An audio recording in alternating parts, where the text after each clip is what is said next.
Actor ஸ்ருதி சண்முகப்பிரியா அவர்களோட husband Aravind Sekar நேற்று மாரடைப்பால் இறந்துட்டாரு அப்படிங்கிற ஒரு நியூஸ் இன்னைக்கு சோசியல் மீடியாவில் வெளியாகி அவங்களோட ரசிகர்கள் எல்லாத்துக்குமே மிகப்பெரிய ஒரு பேரதிர்ச்சி ஏற்படுத்தியிருக்கு.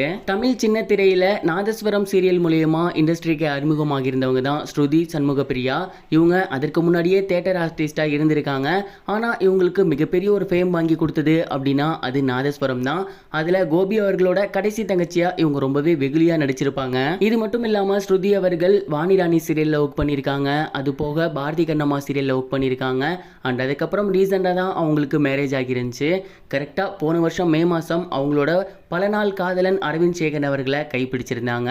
இவங்க ரெண்டு பேரும் பல வருஷமாக காதலிச்சுக்கிட்டு இருந்தாங்க அப்படின்னும் அவங்க இரண்டு பேரோட பேரண்ட்ஸ் சம்மதத்தோடு தான் மேரேஜ் பண்ணிக்கிட்டாங்க அப்படிங்கிறதும் நமக்கு நல்லாவே தெரியும். இவங்களோட மேரேஜுக்கு இவங்க நடித்த ஒட்டுமொத்த சீரியல்ஸ்லேருந்தும் அனைத்து ஆக்ட்ரஸுமே வந்திருந்தாங்க. நிறைய சேனல்ஸ்லேருந்து நிறைய ஃப்ரெண்ட்ஸ் வந்திருந்தாங்க.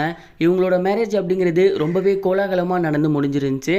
கிட்டத்தட்ட 2-3 நாட்கள் நடந்து முடிஞ்சிருந்துச்சு. மேரேஜுக்கு அப்புறம் இவங்க ரெண்டு பேரும் சோசியல் மீடியாவில் ரொம்பவே ஆக்டிவாக இருந்தாங்க. அவங்க லைஃப்பில் அடுத்தடுத்து என்னென்ன நல்ல விஷயங்கள் நடக்குது, என்னென்ன விஷயங்கள் புதுசாக பண்ண போகிறாங்க, அவங்க டே லைஃப்பில் என்னென்ன நடக்குது அப்படிங்கிற எல்லா விஷயத்தையுமே அவங்களோட சோசியல் மீடியா பேஜில் அப்லோட் பண்ணிக்கிட்டே இருந்தாங்க. ரீசெண்டாக தான் ஸ்ருதி அண்ட் அரவிந்த் இவங்க ரெண்டு பேரும் ஃபாரின் போயிருந்தாங்க. அங்கே எடுத்துக்கிட்ட ஃபோட்டோஸ் அண்ட் வீடியோஸை அவங்களோட சோசியல் மீடியா பேஜில் அப்லோட் பண்ணியிருந்தாங்க. இந்த ஒரு நிலையில் நேற்றுக்கு மத்தியானம் போல் அவங்களோட ஹஸ்பண்டுக்கு கார்டியாக் அரெஸ்ட் ஏற்பட்டிருக்கு. அது ரொம்பவே சிவியராக போனதுனால அவர் இறந்து போயிட்டாரு அப்படிங்கிற ஒரு நியூஸ் இப்போ வெளியாகிருக்கு. இதை பார்த்ததுக்கப்புறம் உண்மையாலுமே எல்லாருக்கும் மிகப்பெரிய ஒரு ஷாக் அப்படின்னு தான் சொல்லணும். அரவிந்த் சேகர் அவர்கள் நார்மலியான மேன் கிடையாது. அவர் ஒரு பாடி பில்டர் அப்படிங்கிறது அவரை ஃபாலோ பண்ணுற எல்லாத்துக்குமே நல்லா தெரிஞ்சிருக்கும்.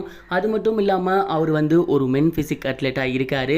ஆன்லைனில் நிறைய ஆப்ஸ் வச்சு வெயிட் லாஸ் பண்ணுறது எப்படி அப்படின்னு நிறைய பேர்த்துக்கு வெயிட் லாஸ் ரெடியூஸ் பண்ணி அவர் நிறைய ஏர்ன் பண்ணி வந்துகிட்டு இருக்காரு. அப்படி தன்னோட ப்ரொஃபஷனே ஃபிட்னஸ்க்காக வச்சிருந்த ஒருத்தருக்கு திடீர்னு கார்டியாக் அரெஸ்ட் வரும் அப்படின்னு யாருமே எதிர்பார்க்கல. அப்படியே வந்தாலும் இந்த அளவுக்கு இமீடியட்டா அவர் நம்மளை விட்டுட்டு போவாரு அப்படின்னு யாரும் எதிர்பார்க்கல. ஸ்ருதி சண்முகம் அவர்களோட ஃபேஸ் பார்த்த எல்லாத்துக்குமே தெரியும், ரொம்பவே ஒரு இன்னசென்ட்டான ஒரு கேர்ள். இப்போதான் கல்யாணம் ஆகியிருக்கு. லாஸ்ட் இயர் மே மந்த் தான் அவங்க ரெண்டு பேத்துக்கும் மேரேஜ் ஆகிருந்துச்சு. 1 இயர் தான் முடிஞ்சிருக்கு. அதற்குள்ளாரவே அவங்களோட வாழ்க்கை முடிஞ்சு போச்சு அப்படிங்கிறத நினைக்கும் போது உண்மையிலேயே நம்மளால ஏற்றுக்கவே முடியலை. இதுலேயும் கடைசியாக அவங்களோட சோசியல் மீடியா பேஜில் அவங்க அப்லோட் பண்ணியிருந்த வீடியோஸை பார்க்கும்போது நம்ம கண் தன்னை அறியாமல் கலங்குது அப்படிங்கிறது தான் உண்மை. கண்டிப்பாக ஸ்ருதி சண்முகப்பிரியா அவர்களுக்கு இது ஒரு மிகப்பெரிய பேரிடி அப்படிங்கிறதுல எந்த ஒரு சந்தேகமும் கிடையாது. இந்த ஒரு விஷயங்களை பார்த்ததுக்கப்புறம் ரசிகர்கள் எல்லாருமே அவங்களுக்கு தங்களோட கண்டோலன்ஸை ஷேர் பண்ணி வந்துகிட்டு இருக்காங்க. இது வரைக்கும் கனெக்டிங் டிவிக்கு சப்ஸ்கிரைப் பண்ணனா மறக்காம சப்ஸ்கிரைப் பண்ணிக்கங்க. உடனடி அப்டேட்ஸ் பெறுவதற்கு நோட்டிஃபிகேஷன் பெல்லையும் கிளிக் பண்ணிக்கங்க.